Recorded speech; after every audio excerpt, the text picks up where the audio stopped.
Hello, everyone, and welcome back to our journey through the arcane corridors of the Ars Goetia. In our last chapter, we confronted the chilling duality of Aimon, the twin-faced tempter, whose serpentine fury tested the very limits of our resolve.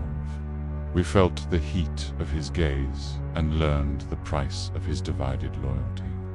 Today, we venture deeper into the Shadowlands, turning our attention to the ninth spirit, a king of unparalleled majesty and terrifying allure. Prepare yourselves, for we are about to stand in the presence of royalty under the throne of King Paimon. The ritual circle is drawn, the incantations whispered into the still air.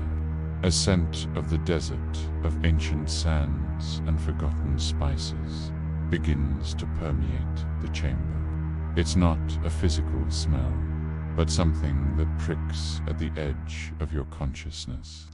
Then, a shimmer in the darkness, a haze forms, swirling like a mirage on a blistering horizon. From this haze, a figure materializes, not walking, but riding. A dromedary crafted from pure smoke and shimmering gold steps forth from the void, its gait silent and regal. Astride this magnificent beast sits the great King Paimon. Before you can even process the sight, a sound erupts that shakes the very foundation of your reality. The blare of trumpets, clarions, and all manner of musical instruments. A symphony of triumphant, deafening sound. But there are no musicians. The air itself seems to have grown mouths, invisible and countless, all heralding the arrival of their monarch. The sound is both glorious and maddening, a royal fanfare played by the unseen legions that follow in Paimon's wake. Look closer, and you can see them, spirits and lesser demons swirling around their king like a living storm. Their forms indistinct, but their presence overwhelming. 200 legions march under Paimon's banner, an army of shadows sworn to his command. Paimon dismounts, and the smoke camel dissolves back into nothingness. Here, perhaps, she, for Paimon's form is famously androgynous, steps forward. The texts describe Paimon with a feminine face, yet crowned as a king. The beauty is breathtaking, a celestial perfection that seems too pure for this world. The features are soft, the lips curved in a subtle, knowing smile. A glorious crown, studded with the most precious stones imaginable, rests upon flowing hair. But as your eyes adjust, a monstrous reality bleeds through. The perfection is a veneer. Underneath the divine beauty lies something alien, something that doesn't belong. The symmetry is too perfect, the skin too smooth, the eyes holding a light that is ancient and cold. It's a beauty so intense it becomes unbearable, half divine, half monstrous. A paradox that scrambles the mind and terrifies the soul. Paimon speaks, and the voice is not a sound that travels to your ears, but a thought that blooms directly in your mind. It is booming, roaring, powerful enough to shatter stone, yet you are the only one who hears it. The king does not demand. He offers knowledge, all arts, all philosophies, the deepest secrets of the earth and the waters.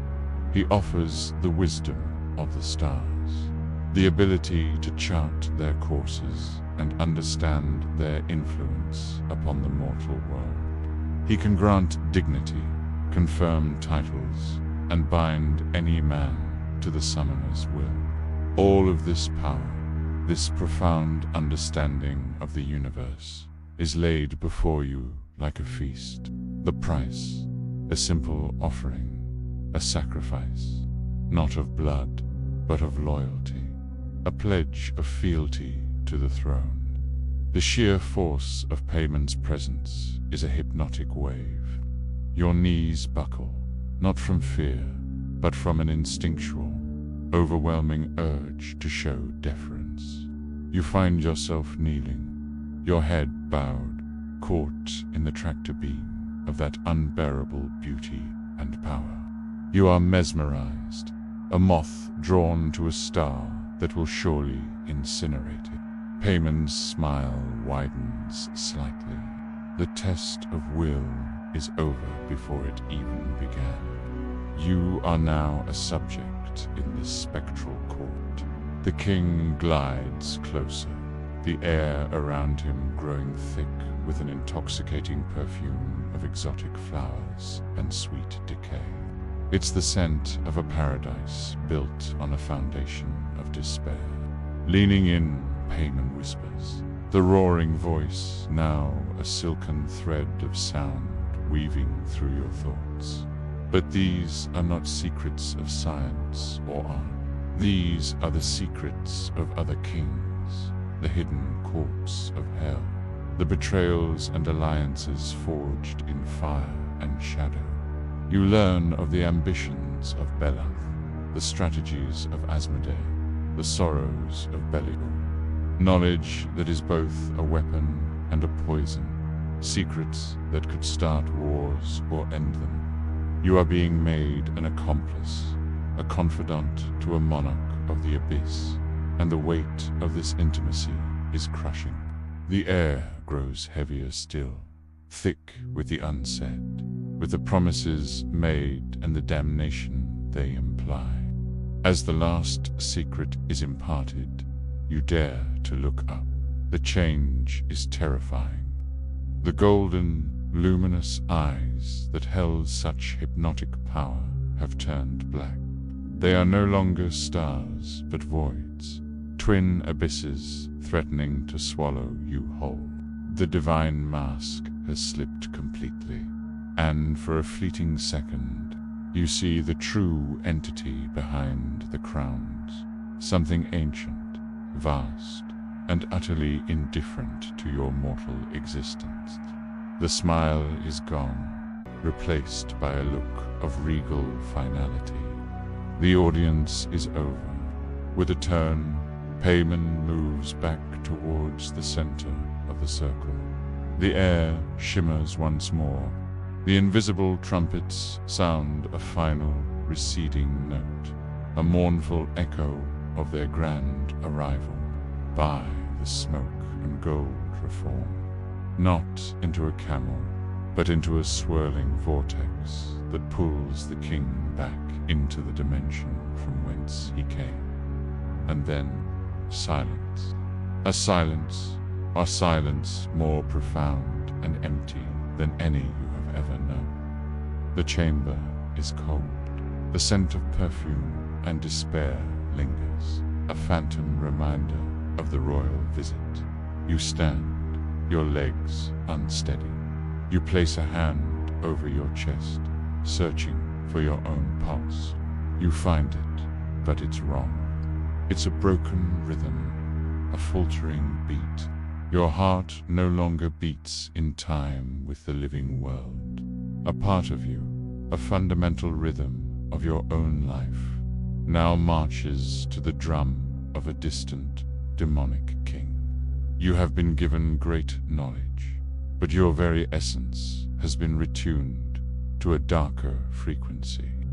The encounter with Paimon leaves an indelible mark, a psychic scar that redefines the summoner's reality. To receive the gifts of a king is to accept the burden of his kingdom. Thank you for joining us under Paimon's throne. The knowledge we've gained is profound, but the cost is a rhythm we may never reclaim. If this exploration of the arcane resonates with you, please consider liking this video and subscribing to our channel for more journeys into the esoteric.